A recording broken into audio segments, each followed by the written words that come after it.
kabar pemirsa? Berjumpa lagi bersama saya Aprilia Putri dalam program One on One. Dalam kesempatan ini saya berbincang langsung dengan Menteri Perdagangan, yakni Bapak Zulkifli Hasan yang akrab disapa Bang Zul. Halo, apa kabar Bang Zul? Baik, Alhamdulillah. April, gimana kabarnya? Alhamdulillah baik juga. Puasa ya Pak ya? Iya, nggak bisa ngopi kita ya. Meskipun puasa tapi kegiatan padat betul. Ya, puasa itu tidak boleh mengendorkan kegiatan, malah kegiatan tambah banyak. Iya. Terima kasih banyak atas Sama-sama, waktunya ya. bisa berbincang bersama kita semua di sini. Pak, bicara soal Ramadan ini, yang saya langsung saja ya, silakan, kalau ngomong sama Menteri Perdagangan ini yang ibu-ibu suka ingin tanyakan adalah harga bahan pokok. Iya. Nah, itu loh Bang Zul, gimana caranya Kementerian Perdagangan mengawasi dan juga memberikan arahan kepada pemerintah daerah untuk tetap menjaga pasokan serta harga bahan pokok? Ya, kalau kita lihat latar belakang dulu ya, April ya.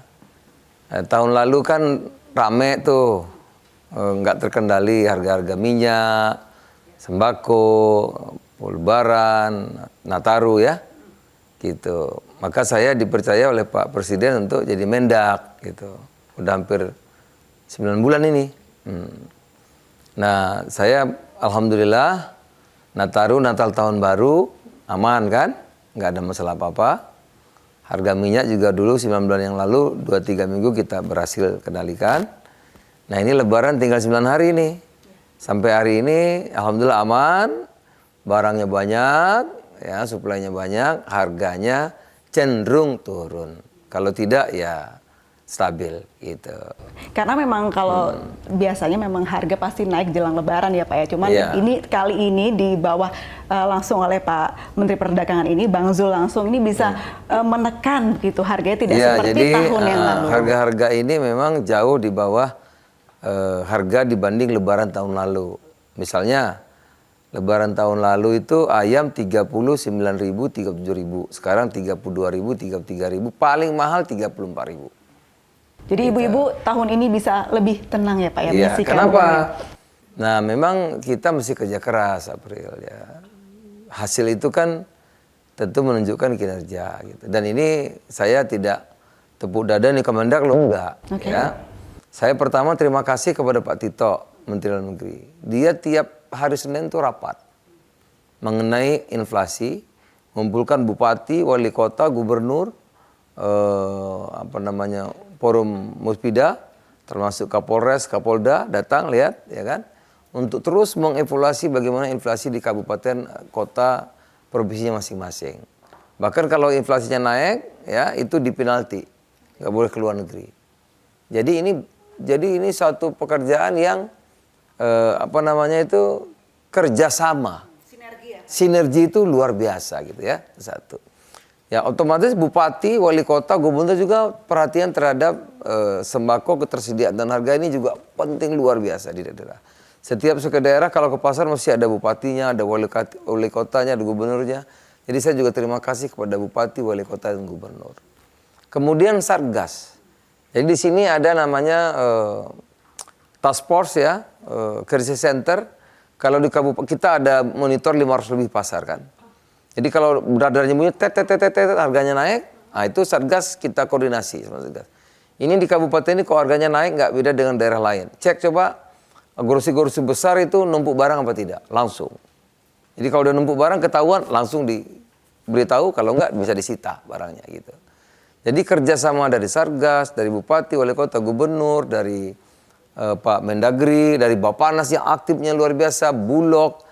Kemudian BUMN bidang pangan, ini bazar besar-besaran ya, dari semua pihak itu alhamdulillah ya. Nataru kemarin aman, ini Lebaran tinggal 9 hari, sampai hari ini harga terkendali. Itu kira-kira. Jadi itu kuncinya. Iya. Bicara soal kerja keras, Bung Zulhas begitu. Apakah memang selama ini Anda sering terjun langsung ke lapangan? Iya. Itu menjadi kuncinya untuk mencari tahu apa masalahnya? Kebersamaan, koordinasi, terus kita harus, karena Pak Presiden ini sangat konsen mengenai bahan pokok, ketersediaan dan harga. Yang menyangkut orang banyak, Pak Presiden itu luar biasa. Beliau tahu persis pasar-pasar kemana pun mampir ke pasar. Oleh karena itu kita nggak bisa main-main. Ya, kita harus memetakan secara detail apa ya masalahnya, bagaimana instrumen penyelesaiannya. Jadi kita harus secara detail, super mikro harus tahu. bagaimana keadaan ketersediaan barang, bagaimana pedagangnya, bagaimana pembelinya, ya bagaimana distribusinya, harus betul-betul dipastikan terjamin gitu. Bicara soal lebih detail lagi, Bang Zulhas, komoditas yang masih dalam pengawasan kata dari Kementerian Perdagangan ada tidak, apa saja? Ya semua kita awasi Bang, ya mengenai beras ya, telur, ayam, bawang, cabai gitu ya. Ini kan kebutuhan gula, ya, tepung. Ini kebutuhan lebaran ini penting sekali, semua kita monitor gitu ya. Kedelai untuk bikin tempe, tahu dan seterusnya ya. Baik, untuk ketersediaan bahan makanan sampai jelang lebaran nanti dipastikan aman? Alhamdulillah karena harganya terkendali, bakal cenderung turun, artinya pasokannya itu cukup, lebih dari cukup, iya. Ya. Jadi untuk ke pelosok seluruh Indonesia ya, Bang Zulhas. Bicara soal sinergi yang sudah dijalankan oleh Kementerian Perdagangan begitu ya. Apakah ada proyek-proyek yang dilakukan ke depannya untuk tetap mempertahankan harga agar ke depannya tidak ada lagi lonjakan harga? Ya, sekarang kita hari-hari ini kita lakukan bazar besar-besaran ya di seluruh tanah air. Ya. Kemarin saya di Jawa Tengah, di Jawa Timur, besok ke Lampung, di Jakarta, tiap hari bazar yang diikuti oleh grosi-grosi besar. Oleh Badan Pangan, kemudian BUMN bidang pangan ya, mendekatkan produk ini kepada masyarakat ya dengan harga eceran tertinggi atau harga pabrik. Itu sangat membantu. Jadi orang tidak usah berkerumun ke suatu tempat gitu ya, kita mendatangi dengan harga yang sudah ditentukan bahkan di bawah itu. Dan itu sangat membantu dan ini hari-hari ini terus-menerus kita lakukan apa yang kita sebut dengan bazar. Ya, atau juga operasi pasar itu. Gitu. Bicara soal strategi untuk menurunkan harga, Bang Zul masih ingat tidak komoditas apa yang bisa ditekan harganya hingga rendah sekali? Nah ini memang ada beberapa ya, terutama di Jawa Tengah, karena Jawa Tengah ini sentra penghasil ya. Misalnya ayam itu, kalau harganya kan harusnya 35.000, kalau harganya 32, peternaknya itu rugi gitu, rugi. Jadi kita kalau bisa harganya jangan terlalu murah, ya jangan nggak mahal tapi jangan terlalu murah juga. Ya kira-kira 35.000. Nah kalau 35.000 perusahaan-perusahaan ayam ini ya ada untungnya. Kalau 32 dia rugi, gitu. Melupakannya ngurusnya yang besar kan gitu. Telur juga udah kita ukuran telur itu 27-28. Jadi kalau harganya 27-28 itu memang sedang. Tapi kalau jualnya 25 kan itu yang pengusaha telur itu bisa rugi gitu. Nah ini yang kita jaga ya. Sama sekarang cabai juga lagi turun. Bawang misalnya. Bawang itu biasanya 50, sekarang di Banten presiden kemarin 35.000 ya. Tapi masih di bawah dibanding harga lebaran tahun lalu ya. Bawang ini kan rata-rata 45 ke atas. Ini 35.000, kalau di Jawa Tengah justru malah cuma 28.000, 30.000 ke bawah gitu. Dari banyaknya bahan makanan yang turun drastis itu Bang Zulhas, ini menjadi respon positif di masyarakat. Ya saya bersyukur hari ini orang tidak panik, tenang ya, karena barangnya ada dan harganya juga stabil gitu. Itu kan menunjukkan supply and demand-nya itu seimbang gitu ya. Ya nggak berebut, nggak panik. Mudah-mudahan 9 hari ini kita minta dukungan semua pihak agar ini bisa berjalan dengan baik. Gitu. Amin, amin. Akhirnya tingkat kepuasan kinerja pemerintah naik juga ini Bang. Iya, 76 ya. Iya, terkait bahan pokok yang Lebaran dan Ramadan ini bisa ya, terjaga. ada beberapa deflasi kok, deflasi itu ada yang turun ya. Misalnya beras tuh dengan pemerintah memutuskan untuk mau nambah cadang 2 juta, nah itu harga turun sampai 200, 300 sampai 500 ya. Sekarang ditambah lagi Bulog memberikan bantuan sosial kan untuk 21 juta warga kita. 10 kilo masing-masing, tentu itu juga akan menurun harga beras. Jadi harga beras pun sekarang cenderung turun, itu April. Iya. Bang Zulhas berarti Presiden senang dong ya dengan hal ini? Ada apresiasi khusus dari Presiden? Ini bukan senang tidak senang, ini memang keharusan. Karena Bapak Presiden itu sangat konsen akan kepentingan masyarakat banyak gitu. Jadi kita mesti kerja keras semuanya, agar inflasi ini terkendali, harga-harga bisa terjangkau. Iya. Salah satu program yang dari Kemendak adalah pengawasan Kemendak ya, Bang Zulhas. Itu boleh diceritakan seperti apa dan bagaimana di lapangan? Ya kita di sini ada, kalau nggak ada sesuatu begini, kita task force atau call center ya. Kita kan monitor ada 500, di ruang saya itu ada TV monitor 500 pasar seluruh Indonesia. Jadi kalau ada yang naik, merah dia titit bunyi kan. Nah, kenapa? Apa yang naik? Kita cek tuh ya. Apa suplainya atau apa grosirnya gimana gitu. Kalau kita nggak bisa handle, kita harus dengan Satgas gitu. bisa dengan pemerintah daerah dan seterusnya. Akan ada kanwil perdagangannya dan seterusnya. Jadi kita monitor terus tiap kabupaten itu kejadiannya seperti apa. Memang ada yang tidak mudah ya. Misalnya Indonesia Timur, Maluku itu nggak mudah juga. Papua itu selain Sorong, Jayapura kan ke dalam susah. Nah, karena itu saya juga terima kasih. Ini sekali lagi kolaborasi kerjasama. Bantuan tol laut dari Kemenhub itu juga membantu. Itu. Iya. Bang Zulhas, apa sih fokus Kementerian Perdagangan saat ini? Ya tentu menghadapi Lebaran ini ya. Kedua tentu selain ini tentu kita bagaimana meningkatkan kinerja ekspor kita ya. Apalagi tahun 2023 ini diperkirakan akan turun kan. Nah kita nggak boleh turun dong. Kita kan manusia harus ikhtiar. Ya pasar-pasar tradisional kita turun seperti Eropa, Amerika itu turun ya. Cenderung stagnan bahkan turun. Nah kita harus cari pasar baru. Maka saya buka pasar non tradisional ke India, Pakistan, Bangladesh ya. Ini kita garap ASEAN ini kita perkuat. Bayangin aja kita surplus dari Filipina itu 10 miliar dolar ya. Dengan Malaysia naik dagang kita, dengan India juga naik, Pakistan. Nah nanti ada Timur Tengah ya. Timur Tengah ini juga uangnya banyak harus kita garap. Sekarang dagangnya kecil. Afrika 1,3 miliar orang ini juga harus kita serbu di sana. Kalau kita menjadi negara maju maka kita harus punya pangsa pasar dunia 2%. Nah kalau 2% ya harus sampai ke Nigeria, sampai ke Afrika sana kan, sampai ke Latin Amerika itu harus kita kuasai pasar-pasarnya. Yang sekarang didominasi oleh Tiongkok, Vietnam dan Thailand, kita ketinggalan. Nah, harus sekarang kita serbu pasar-pasar non tradisional, punya uang dan bisa beli. Gitu. Ada target untuk mengejar. Nah kita negara maju 2045. Nah selain itu kita harus selesaikan tollway-nya agar kita nggak dipersulit. Misalnya kita kalau mau ekspor ke EU itu ada aturan-aturannya. Harus ada perjanjian dagang. Ini kita mau kelarkan juga. Dengan India sedang proses, ASEAN sudah. ASEAN dengan Tiongkok, dengan Korea Selatan, dengan Jepang sudah selesai. Kita dengan UAE sudah selesai, tinggal ratifikasi mudah-mudahan bulan depan selesai. Dengan perjanjian SEPA itu, ya Comprehensive Economic Partnership Agreement itu, maka kita punya tollway, ya kita bebas tarif. Nah oleh karena itu produk-produk kita bisa bersaing dengan produk manapun di dunia ini.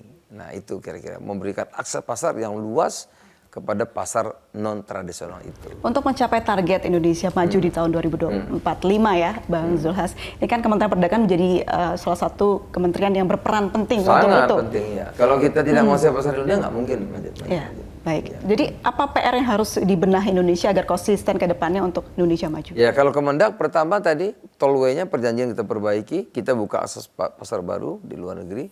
Kuncinya kalau kolaborasi. Ya, Kemenlu saya barusan ngasih pembekalan kepada calon dubes, calon konsul, ada Menlu tadi, ya, kita diskusi di sana bagaimana ke duta besar ini bisa berperan optimal. Di sini dagang telat sedikit aja duta besar datang. Ya misalnya kemarin telat dikit India tanya, bawang bombay kok belum dikasih gitu. Dia itu negara lain begitu. Misalnya EU itu kalau kita ada kesulitan dikit kita nggak boleh suplai pemerintah dia protes. Gitu. Kenapa? Ya kan? Amerika telat sedikit juga begitu. Jadi memang sekarang dunia itu kita ini kompetisinya ketat ya. Oleh karena itu kita sebagai bangsa itu satu tim. Kita ada satu visi gitu, satu perjuangan. Jadi Kemenlu, Dubes, Kemendak, pemerintah daerah, UMKM itu satu kesatuan. Bagaimana kita ini bisa efisien sehingga kita bisa meningkatkan kualitas yang bagus dan efisien itu bisa meningkatkan produktivitas, bisa lawan produk-produk dari negara lain.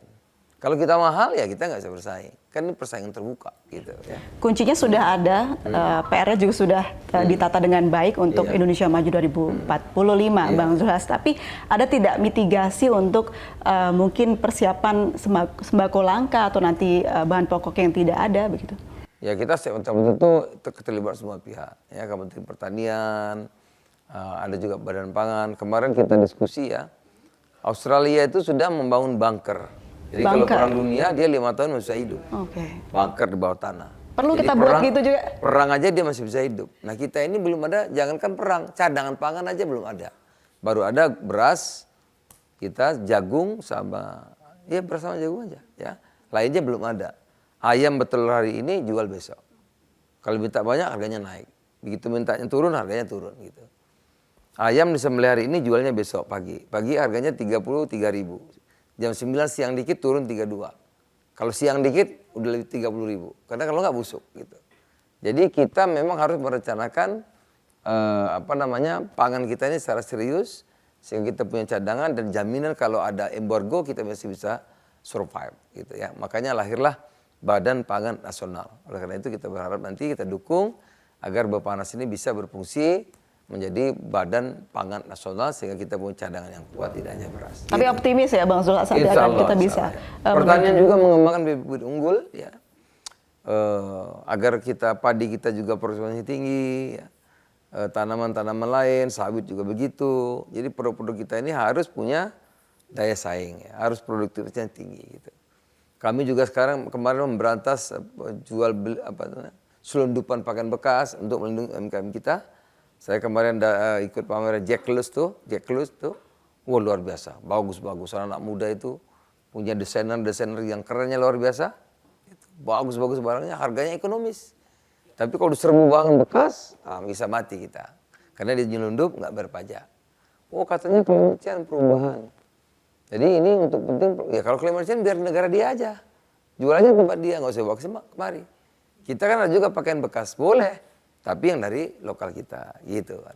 Untuk melindungi UMKM kita. Agar UMKM kita berkembang, lama-lama jadi menengah, lama-lama jadi besar. Bukan berarti barang bekas tidak boleh dijual ya? Boleh, ya tapi harus di lokal. Nyelundup itu yang tidak boleh. Bicara soal bekas, itu juga bisa membantu masyarakat di Indonesia juga untuk perputaran uang. Bicara soal untuk mensejahterakan begitu ya, Bang Zulhas, ini ada yang menarik mengenai soal pembagian sembako terkait pendataannya, yang mana ada yang terdaftar tapi sebenarnya tidak berhak untuk mendapatkannya. Ya itu memang penting harus diperbarui terus. Ya, jangan sampai yang berhak nggak dapat, yang tidak berhak dapat. Dulu misalnya ini temannya RT dapat gitu ya, tapi yang miskin kan nggak ada akses, itu nggak dapat gitu ya. Nah oleh karena itu kita minta terus-menerus data itu bisa diperbarui dan juga kita minta bantuan masyarakat agar yang mampu yang tidak berdaya ini karena dia nggak punya akses nggak dapat, jangan sampai gitu, itu kan nggak adil gitu ya. Jangan sampai nanti yang dapat yang punya, yang nggak betul punya karena dia nggak berdaya, nggak punya akses itu nggak dapat. Padahal ini kan namanya raskin, bantuan untuk orang miskin. Ya. Gitu. Baik, itu concernnya Bang Zulhas ya. Seperti kita tahu pemirsa bahwa Bang Zulhas ini tidak hanya berperan sebagai menteri saat ini, namun juga berperan di politik Indonesia ya. Bang Zulhas, kita akan bahas ini, namun usai jeda berikut tetaplah bersama kami di One on One.